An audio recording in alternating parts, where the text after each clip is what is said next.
You, John Fitzgerald Kennedy, do solemnly swear. I, John Fitzgerald Kennedy, do solemnly swear.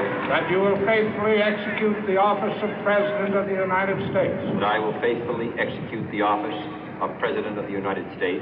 And will, to the best of your ability.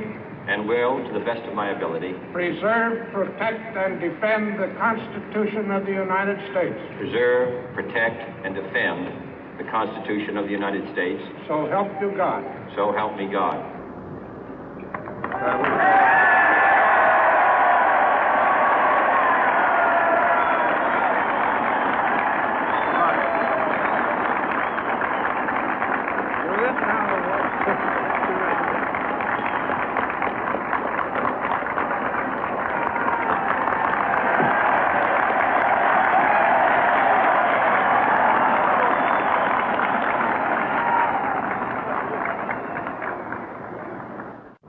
Vice President Johnson, Mr. Speaker, Mr. Chief Justice, President Eisenhower, Vice President Nixon, President Truman, Reverend clergy, fellow citizens. We observe today not a victory of party, but a celebration of freedom, symbolizing an end as well as a beginning, signifying renewal as well as change. For I have sworn before you and Almighty God the same solemn oath our forebears prescribed nearly a century and 3/4 ago. The world is very different now, for man holds in his mortal hands the power to abolish all forms of human poverty and all forms of human life.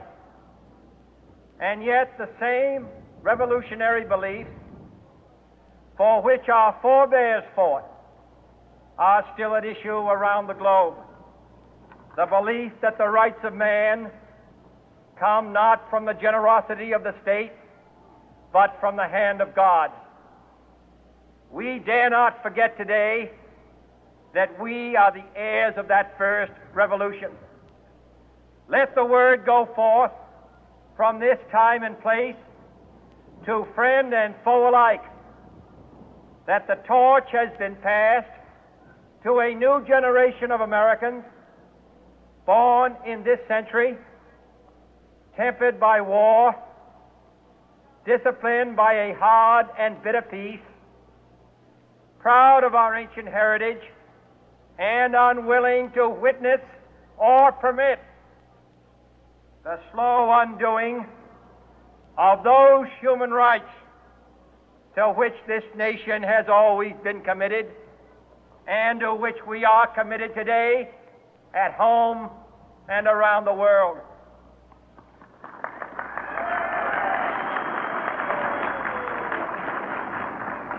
Let every nation know, whether it wishes us well or ill, that we shall pay any price, bear any burden, meet any hardship, support any friend, oppose any foe to assure the survival and the success of liberty.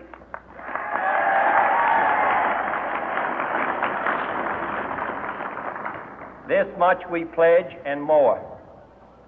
To those old allies whose cultural and spiritual origins we share, we pledge the loyalty of faithful friends. United, there is little we cannot do in a host of cooperative ventures. Divided, there is little we can do, for we dare not meet a powerful challenge at odds and split asunder.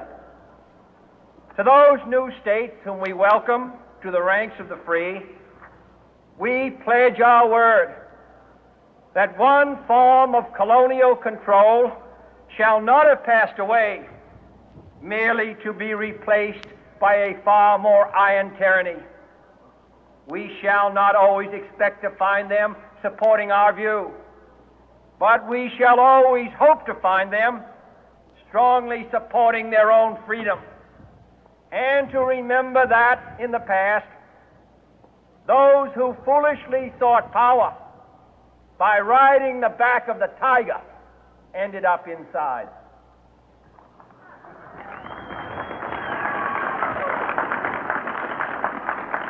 To those people in the huts and villages of half the globe struggling to break the bonds of mass misery, we pledge our best efforts to help them help themselves for whatever period is required, not because the communists may be doing it, not because we seek their votes, but because it is right. If a free society cannot help the many who are poor, it cannot save the few who are rich.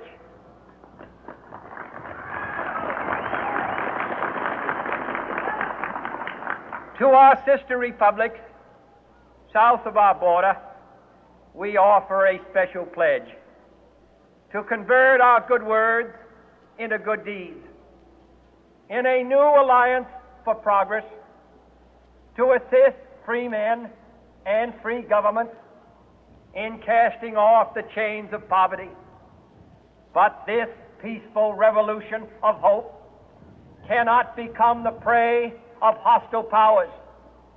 Let all our neighbors know that we shall join with them to oppose aggression or subversion anywhere in the Americas. And let every other power know that this hemisphere intends to remain the master of its own house.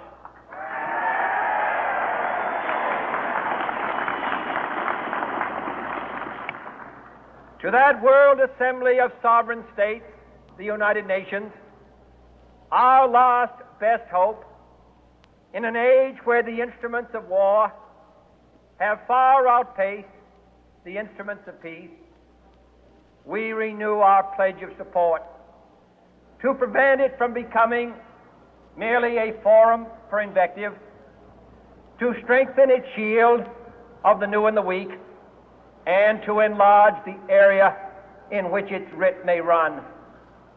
Finally, to those nations who would make themselves our adversary, we offer not a pledge, but a request that both sides begin anew the quest for peace.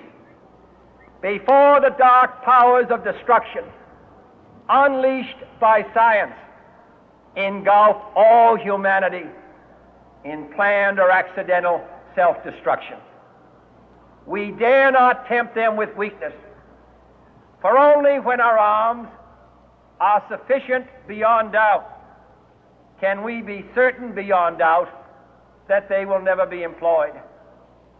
But neither can two great and powerful groups of nations take comfort from our present course, both sides overburdened by the cost of modern weapons, both rightly alarmed by the steady spread of the deadly atom, yet both racing to alter that uncertain balance of terror that stays the hand of mankind's final war. So let us begin anew, remembering on both sides that civility is not a sign of weakness, and sincerity is always subject to proof. Let us never